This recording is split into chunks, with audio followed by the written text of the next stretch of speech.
नमस्कार, मैं आशीष दीक्षित और आप देख रहे हैं इंडिया बॉय। स्वागत है आपका देवभूमि समाचार में। बुलेटिन की शुरुआत करेंगे, लेकिन उससे पहले चलेंगे आगरा, जहां पर मुख्यमंत्री योगी आदित्यनाथ ने मुख्यमंत्री शिक्षक कैशलेस चिकित्सा योजना का शुभारंभ किया है और जनसभा को संबोधित कर रहे हैं। तो शिक्षक के परिवार को हम लोग इस योजना के अंतर्गत पंजाब नेशनल बैंक उस शिक्षक के परिवार को 1.5 करोड़ रुपए तक वहां पर सहायता राशि उपलब्ध करवाएगा। अगर दुर्भाग्य से कोई विमान दुर्घटना की शिकार होता है तो 3 करोड़ तक, और इसमें 60,000 रुपए तक का हॉस्पिटल में नगद व्यवस्था का लाभ और 12 लाख रुपए तक का टर्म लाइफ बीमा कवर भी इसके माध्यम से उपलब्ध करवाने की व्यवस्था की जा रही है। एक बेहतरीन सुविधा जिससे अब तक हमारे शिक्षक लाभान्वित नहीं थे। किसी के सामने इस प्रकार की घटना न हो, किसी को हॉस्पिटल न जाना पड़े, दुर्घटना का शिकार न होना पड़े, ये हम ईश्वर से प्रार्थना करेंगे, लेकिन व्यवस्था है। घटनाएं दुर्घटनाएं अगर बोल करके नहीं आती हैं, मुहूर्त देख करके नहीं आती हैं, कोई भी व्यक्ति इसकी चपेट में आ सकता है, लेकिन जब आता है तो उस समय वह व्यक्ति या उसका परिवार अपने आप को असहाय महसूस न करे, बल्कि सिस्टम उसके साथ खड़ा है, शासन उसके साथ खड़ा है, बैंकर्स उसके साथ खड़े हैं और वह उस चुनौती का मुकाबला कर सके। इस दिशा से ये 2 प्रकार की सुविधा, जिसमें एक प्रकार की सुविधा जिसमें प्रतिवर्ष 5 लाख रुपए की कैशलेस स्वास्थ्य की सुविधा राज्य सरकार आज को उपलब्ध करा रही है, और दूसरा राज्य सरकार के सहयोग से आपको सामाजिक सुरक्षा की गारंटी भी उपलब्ध करवाई जा रही है, जिसमें शासकीय जितने भी हमारे महाविद्यालय हैं, विश्वविद्यालय हैं या गवर्नमेंट एडेड कॉलेजेज हैं, उनके प्राध्यापकों को 1.5 करोड़ से लेकर के 3 करोड़ रुपए तक की सहायता किसी घटना दुर्घटना में स्थायी विकलांगता के अवसर स्थिति में ये उपलब्ध पीएनबी पंजाब नेशनल बैंक के माध्यम से उनको बीमा कवर उपलब्ध करवाया जा रहा है।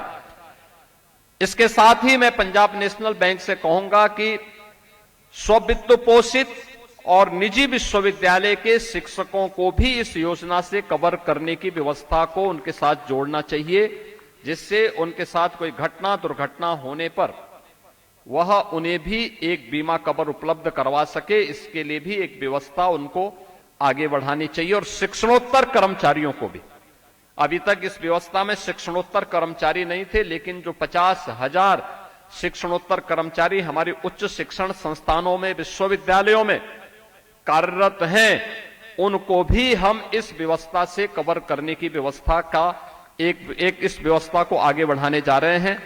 मैं इस अवसर पर सभी सम्मानित शिक्षकों को, शिक्षणोत्तर कर्मचारियों को और शिक्षा की व्यवस्था के साथ प्रत्यक्ष और अप्रत्यक्ष रूप से जुड़े हुए उन सभी लोगों को जिन्हें इन सभी सुविधाओं का लाभ मिलने जा रहा है, उन सबको मैं हृदय से अपनी बधाई देता हूं, अपनी शुभकामनाएं देता हूं। आप सब इस बारे में जानते हैं, एक शिक्षक की भूमिका भारत की परंपरा में आज से नहीं, प्राचीन काल से ही उसका स्थान सर्वोच्च रहा है। वे शासकीय व्यवस्था का पार्ट रहे हों, गुरुकुल का हिस्सा रहे हों, या सामान्य जीवन में भी व्यक्ति के जीवन में उसके गुरु का अपना एक विशिष्ट महत्व रहा है। और भारत से ज्यादा इसको कौन जानता होगा। जब दुनिया अंधकार में जी रही थी, तब भारत तक्षशिला और नालंदा जैसे विश्वविख्यात विश्वविद्यालयों का संचालन करता था। और मैं उस समय, मुझे तक्षशिला विश्वविद्यालय की एक वैद्य की वह कथा याद आ जाती है। जब मैं शिक्षकों के साथ संवाद बनाता हूं, याद करिए तक्षशिला विश्वविद्यालय आज के पाकिस्तान में स्थित है। तक्षशिला अविभाजित भारत का यह हिस्सा था। तक्ष प्रभु श्री राम के अनुज भरत के पुत्र के नाम पर, तक्ष के नाम पर वह तक्षशिला पड़ा। 2500 वर्ष पहले वहां पर एक विश्वविख्यात विश्वविद्यालय था, जहां पर जीवन के प्रत्येक क्षेत्र के बारे में दुनिया भर से आए हुए स्नातकों को पारंगत किया जाता था। उन्हीं में एक विश्वविख्यात वैद्य हुए जीवक। जीवक के जीवन की यह घटना आपको याद होगी। जब उन्होंने तक्षशिला में अपना अध्ययन पूरा किया, लंबे समय तक वे तक्षशिला में रहे, तो लंबे समय के बाद उनको अवसर आया कि अब मुझे अपने देश वापस जाना चाहिए। वे अपने देश में यानी काशी वापस आना चाहते थे। उन्होंने अपने आचार्य के पास गए और उनसे कहा कि मैं बहुत दिनों से यहां पर हूं, मैंने अपना पूरा अध्ययन कर लिया है, अब मैं अपने देश जाने की आपसे परमिशन लेने के लिए आया हूं। उन्होंने कहा, देखिए आपको अपनी अंतिम परीक्षा से गुजरना होगा। और अंतिम परीक्षा क्या होगी? तो उन्होंने कहा कि एक काम करो, सामने जो वन है इस वन में जाओ और मुझे वह औषधि ला करके दो, जिस औषधि में उस वनस्पति को लेकर के आओ जिसमें कोई औषधीय गुण न हो। जीवक सामने के वन में चले गए। आप याद करिए उस समय के अनुशासन को, जहां गुरु और शिष्य के बीच में किस प्रकार का संबंध है और किस प्रकार का संवाद है। कोई उस समय सर्टिफिकेट नहीं दे रहा है, कोई वहां रिस्टिकेट भी नहीं कर रहा है, कोई भय और दशत और कोई बंधन पत्र भी नहीं, कोई बॉन्ड भी नहीं भरा हुआ है, लेकिन एक आत्मिक संबंध और किस प्रकार का बेहतरीन संवाद है। जीवक जाता है, वन में ढूंढता है, एक एक औषधि के, एक एक वनस्पति के औषधीय गुणों का अध्ययन उसने पहले किया था, और उन वनस्पतियों को ढूंढता है कि वनस्पति इस प्रकार की औषधीय गुण को रखती है, ये वनस्पति इस प्रकार की औषधीय गुण को रखती है। और कुछ अंतराल के बाद कई दिन और कई महीने उन्होंने वहां उस पूरे जंगल में व्यतीत किए। उसके बाद वापस आता है और वापस आकर के अपने आचार्य से कहता है कि नास्ति मूलो अनौषधय, यानी कोई भी ऐसी वनस्पति नहीं जिसमें औषधीय गुण न हो, मुझे नहीं मिला है। तो आचार्य ने प्रसन्न होकर के कहा कि आप अपनी परीक्षा में सफल हुए। यानी आचार्य को मालूम है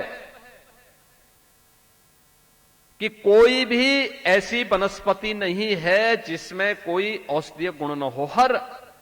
हर वनस्पति में कोई ना कोई औषधीय गुण जरूर है। और इसीलिए तो भारतीय ऋषि कह उठा था कि अमंत्रम अक्षरम नास्ति, नास्ति मूलो अनौषधय, अयोग्यो पुरुषो नास्ति, योजकः तत्र दुर्लभः। और मुझे लगता है वो योजक कोई और नहीं है, वो योजक आप है।